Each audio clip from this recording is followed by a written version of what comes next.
गढ़चिरौली बनेगा इस्पात उत्पादन का केंद्र। सूरजगढ़ इस्पात में 10,000 करोड़ का निवेश, ये हैं खूबियां।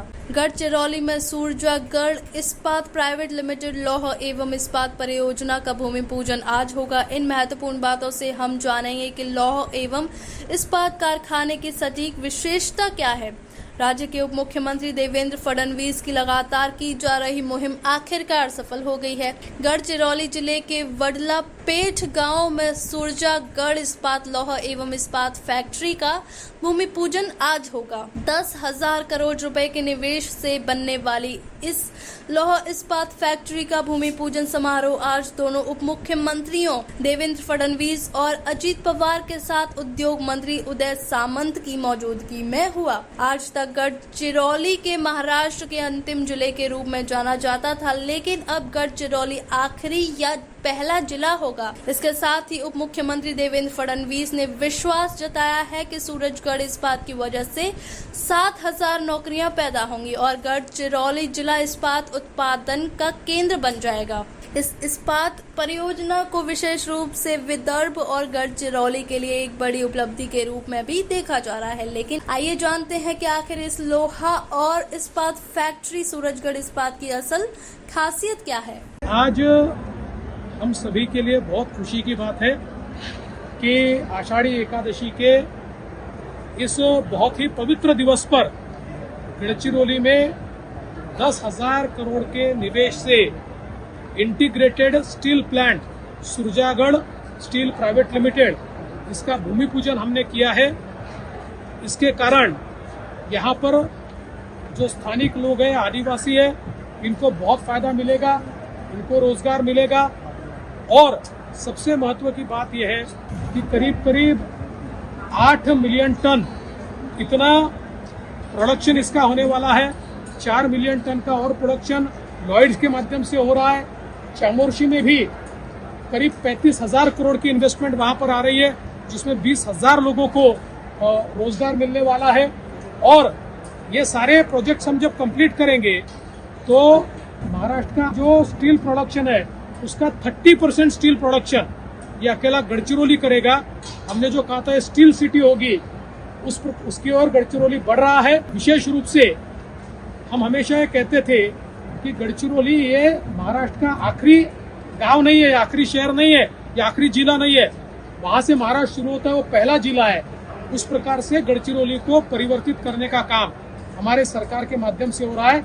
और ये करते हुए हमने जितने एमओयू किए और जितने इनके साथ हमने समझौते किए और इनको जमीन दी या जो भी हमने फैसिलिटी दी, उन सब में हमने कहा है 80% रोजगार ये स्थानिक लोगों को देना पड़ेगा।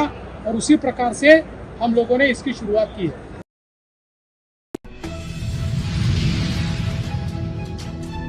राष्ट्रवादी कांग्रेस पक्षातीत जन आक्रोश आंदोलन। मीरा भाईंदर में सार्वजनिक शौचालयों की अस्वच्छता के खिलाफ राष्ट्रवादी कांग्रेस पार्टी के बैनर तले जन आक्रोश आंदोलन किया गया। मीरा भाईंदर में सार्वजनिक शौचालयों की अस्वच्छता के मुद्दे पर राष्ट्रवादी कांग्रेस पार्टी के जिला अध्यक्ष विक्रम तारे पाटिल और कार्याध्यक्ष गुलाम नबी फारूकी के नेतृत्व में जन आक्रोश धरना आंदोलन आयोजित किया गया। इस दौरान शौचालयों की दुरावस्था के कारण नागरिकों को 4-4 घंटे शौचालय के लिए लाइन में इंतजार करना पड़ता है और शौचालय कर्मचारियों को न्यूनतम वेतन, पीएफ और ईएसआईसी सुविधाएं नहीं दी जा रही हैं। इसके खिलाफ महानगर पालिका के मुख्यालय के सामने आयुक्त संजय काटकर और प्रशासन के खिलाफ नारे लगाए गए।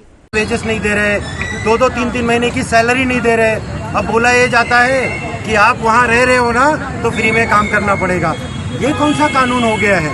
और दूसरी बात, यहाँ की जो गणेश देवल नगर की समस्या है, 10 से 12,000 घर हैं और उनके लिए सिर्फ 20 टॉयलेट, और वो टॉयलेट में चढ़ने के लिए भी लोग गिर जाएंगे, ऐसी हालत है। वो इतना जर्जर है कि कभी भी हादसा हो सकता है। हमारी मांग है कि आज तत्काल प्रभाव से उनको टॉयलेट का बंदोबस्त कराया जाए। दूसरी एक बात और मेंशन करना चाहता हूँ, यहाँ की हमारी एमएलए विधायिका मैडम, वो भी एक महिला है। क्या उनको ये महिलाओं का दर्द नजर नहीं आता, या उनको दिखाई नहीं देता है, या गणेश देवल नगर मीरा भाईंदर से कहीं अलग स्टेट में है क्या? तो उनको भी मैं गुजारिश करना चाहता हूँ कि वोट राजनीति हिंदू मुस्लिम ये साइड करो, पहले इन गरीबों की आवाज़ उठाओ। और ये महानगर पालिका को हम चेतावनी देना चाहते हैं कि अगर तत्काल प्रभाव से इनका समाधान नहीं निकाला गया तो राष्ट्रवादी कांग्रेस पार्टी इस जनता के साथ मिलकर उग्र आंदोलन के लिए मजबूर होगी। शौचालयाची समस्या गंभीर आहे। या ठिकाणी 10 ते 12 हजार घरं आहेत, 20 ते 25 हजार लोकसंख्या राहते। त्यांच्यासाठी फक्त 20 ते 25 टॉयलेट यांनी बनवले आहेत। त्याची पण परिस्थिती आज जर्जर झालेली आहे। त्या ठिकाणी उभारण्याची क्षमता नाही। आपल्यासारखा सामान्य माणूस त्या ठिकाणी गेला तर उभा राहू शकत नाही।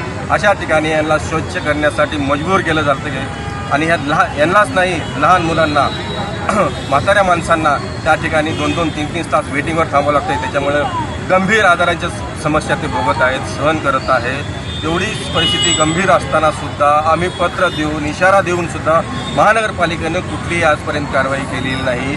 तर तशी परिस्थिती असताना सुद्धा यांनी टेम्पररी शौचालय निर्माण केलेले नाहीत आणि जाणूनबुजून टाळाटाळ करत आहेत। हे अधिकारी लोकांचे संबंध आहेत, हे कॉन्ट्रॅक्टर लोकांशी अधिकाऱ्यांशी संगनमत करून त्यांचेच कॉन्ट्रॅक्टर आहेत, त्यांच्या स्वतःच्या स्वार्थासाठी या लोकांना यांनी वेठीस धरलेलं आहे। तर आमची आज